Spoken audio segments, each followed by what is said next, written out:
السلام علیکم ورحمۃ اللہ وبرکاتہ۔ حضرات محترم، درس نظامی آپ کا خیر مقدم کرتا ہے۔ آپ نے سورہ یاسین کا ترجمہ دیکھا۔ سورہ یاسین کے بعد قرآن میں ہم دوسری سورت کا ترجمہ آج سورہ رحمان کا کر رہے ہیں، تو آپ غور سے سنیں، اور آپ سورہ یاسین کی پلے لسٹ بھی دیکھ سکتے ہیں۔ ڈسکرپشن میں پلے لسٹ کی لنک آپ کو دے دی جائے گی۔ تو شروع کرتے ہیں آج کی سورت۔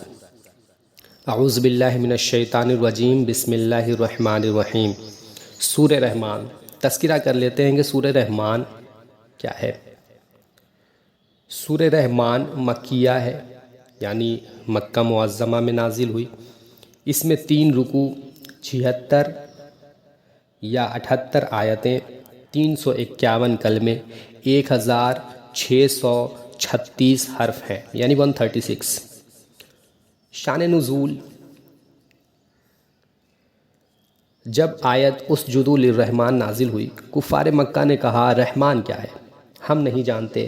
اس پر اللہ تعالیٰ نے الرحمن نازل فرمائی کہ رحمان جس کا تم انکار کرتے ہو وہی ہے جس نے قرآن نازل فرمایا۔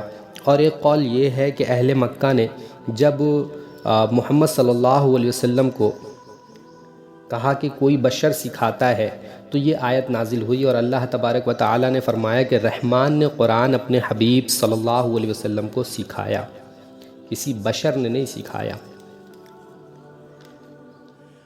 الرحمن علم القرآن،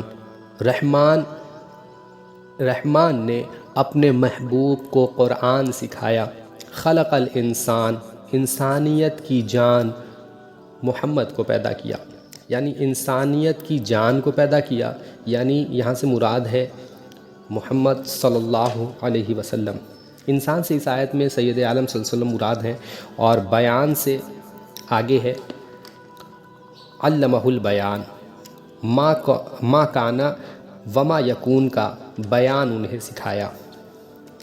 تو بیان سے مراد ما کانا وما یکون کا بیان، کیونکہ نبی کریم صلی اللہ علیہ وسلم اولین و آخرین کی خبریں دیتے تھے۔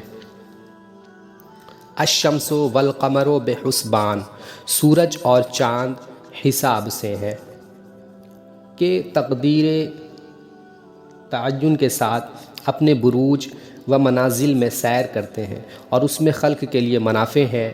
اوقات کے حساب، سالوں اور مہینوں کی شمار انہی پر منحصر ہے۔ والنجم والشجر یسجدان، اور سبزے اور پیڑ سجدہ کرتے ہیں۔ حکم الہی کے مطیع ہیں، فرما بردار ہیں۔ والسماء رفعها ووضع المیزان، اور آسمان کو اللہ نے بلند کیا۔ ووضع المیزان، اور ترازو رکھی۔ آسمان کو بلند کیا اور اپنے ملائکہ کا مسکن اور اپنے احکام کا جائے صدور بنایا۔ ووضع المیزان، اور ترازو رکھی، جس سے اشیاء کا وزن کیا جائے اور ان کی مقداریں معلوم ہو، تاکہ لین دین میں عدل قائم رکھا جائے۔ اللہ تطغوا فی المیزان، کہ ترازو میں بے اعتدالی نہ کرو تاکہ کسی کی حق تلفی نہ ہو۔ وَأَقِیمُوا الْوَزْنَ بِالْقِسْطِ وَلَا تُخْسِرُوا الْمِیزَانَ، اور انصاف کے ساتھ تول قائم کرو۔ وَلَا تُخْسِرُوا الْمِیزَانَ، اور وزن نہ گھٹاؤ وَالْأَرْضَ وَضَعَهَا لِلْأَنَامِ، اور زمین رکھی مخلوق کے لیے جو اس میں رہتی بستی ہے، تاکہ اس میں آرام کریں اور فائدہ اٹھائیں۔ اور یہ زمین کیسی زمین ہے؟ فیہا فاکہۃ، اس میں میوے، والنخل ذات الاکمام، اور غلاف والی کھجوریں جن میں بہت برکت ہے۔ والحب ذو العصف والریحان، اور بھس کے ساتھ اناج مثل گیہوں، جو وغیرہ کے، والریحان، اور خوشبو کے پھول۔ فبأی آلاء ربکما تکذبان، تو اے جن و انس، یعنی جن اور انس دونوں کو یہاں خطاب ہے، تو اے جن و انس تم دونوں اپنے رب کی کون سی نعمت جھٹلاؤ گے؟ فَبِأَيِّ آلَاءِ رَبِّكُمَا تُكَذِّبَانِ، تو اے جن و انس تم دونوں اپنے رب کی کون سی نعمت جھٹلاؤ گے؟ اس سورہ شریفہ میں یہ آیت یعنی فَبِأَيِّ آلَاءِ رَبِّكُمَا تُكَذِّبَانِ یہ 31 بار آئی ہے، یعنی 31 بار بار نعمتوں کا ذکر فرما کر یہ ارشاد فرمایا گیا ہے کہ اپنے رب کی کون سی نعمت کو جھٹلاؤ گے۔ یہ ہدایت وار ارشاد کا بہترین اسلوب ہے تاکہ سامع کے نفس کو تنبیہ ہو اور اسے اپنے جرم اور ناسپاسی کا حال معلوم ہو جائے کہ اس نے کس قدر نعمتوں کو جھٹلایا ہے، اور اسے شرم آئے اور وہ ادائے شکر و طاعت کی طرف مائل ہو، اور یہ سمجھ لے کہ اللہ تعالیٰ کی بے شمار نعمتیں اس پر ہیں۔ حدیث شریف میں ہے، حضور اکرم صلی اللہ علیہ وسلم نے فرمایا کہ یہ صورت میں نے جنات کو سنائی، وہ تم سے اچھا جواب دیتے تھے۔ جب میں آیت فَبِأَيِّ آلَاءِ رَبِّكُمَا تُكَذِّبَانِ پڑھتا، وہ کہتے، اے رب ہمارے، ہم تیری کسی نعمت کو نہیں جھٹلاتے، تجھے حمد۔ سبحان اللہ۔ خلق الانسان من صلصال کالفخار، اس نے آدمی کو بنایا بجتی مٹی سے جیسے ٹھیکری۔ بجتی مٹی یعنی خشک مٹی جو بجانے سے بجے اور کوئی چیز کھنکھناتی آواز دے، پھر اس مٹی کو تر کیا کہ وہ مثل گارے کے ہو گئی، پھر اس کو گلایا کہ وہ مثل سیاہ کیچ کے ہو گئی۔ تو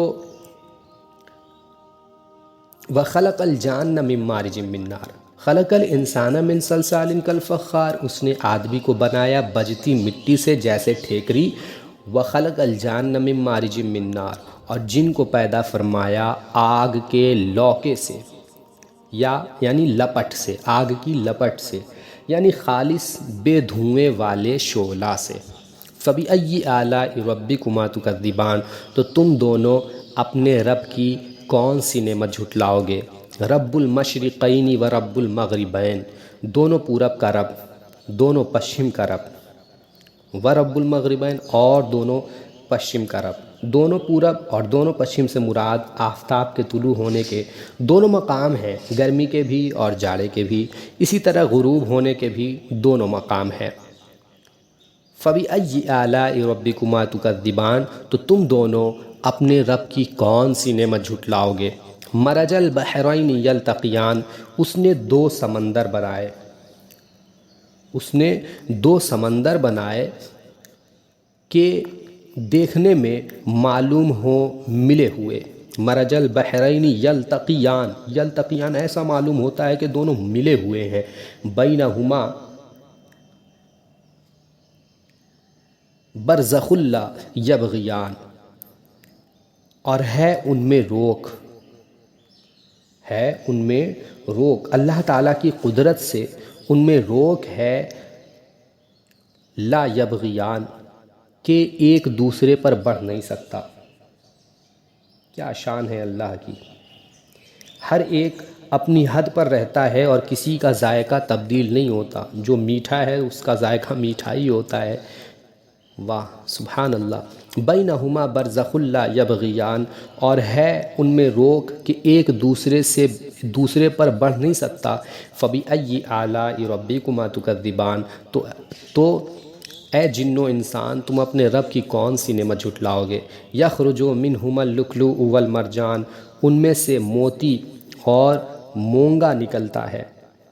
فَبِأَيِّ آلَاءِ رَبِّكُمَا تُكَذِّبَانِ، تو اپنے رب کی کون سی نعمت جھٹلاؤ گے؟ وَلَهُ الْجَوَارِ الْمُنشَآتِ فِي الْبَحْرِ كَالْأَعْلَامِ، اور اسی کی ہیں وہ چلنے والیاں کہ دریا میں اٹھی ہوئی ہیں جیسے پہاڑ۔